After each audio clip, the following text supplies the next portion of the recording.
तो इसी तरह अब J0 और K0 के लिए मिनिमल एक्सप्रेशन खोजते हैं।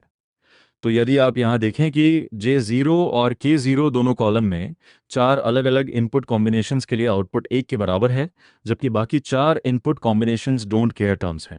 जैसा कि आप जानते हैं, के मैप में मिनिमल एक्सप्रेशन खोजते समय हम किसी भी डोंट केयर टर्म को या तो लॉजिक 0 या लॉजिक 1 मान सकते हैं।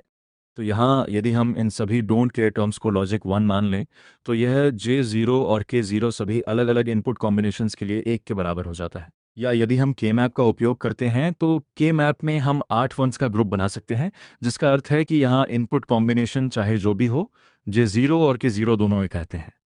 तो हम कह सकते हैं कि यहाँ दोनों J0 और K0 एक के बराबर हैं।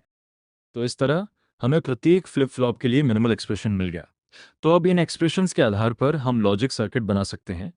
तो यहाँ पहले फ्लिप फ्लॉप के लिए या एलएसबी पोजीशन वाले फ्लिप फ्लॉप के लिए J0 और K0 दोनों लॉजिक 1 से जुड़े हैं।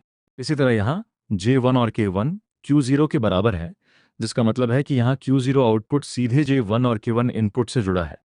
और इसी तरह J2 और K2 का एक्सप्रेशन Q1 Q0 के बराबर है, जिसका मतलब है कि यहाँ Q1 और Q0 दोनों आउटपुट्स AND गेट से जुड़े हैं और AND गेट का आउटपुट आखिरी फ्लिप फ्लॉप के J2 और K2 इनपुट्स को दिया गया है। तो इस तरह हम synchronous 3 bit up counter design कर सकते हैं।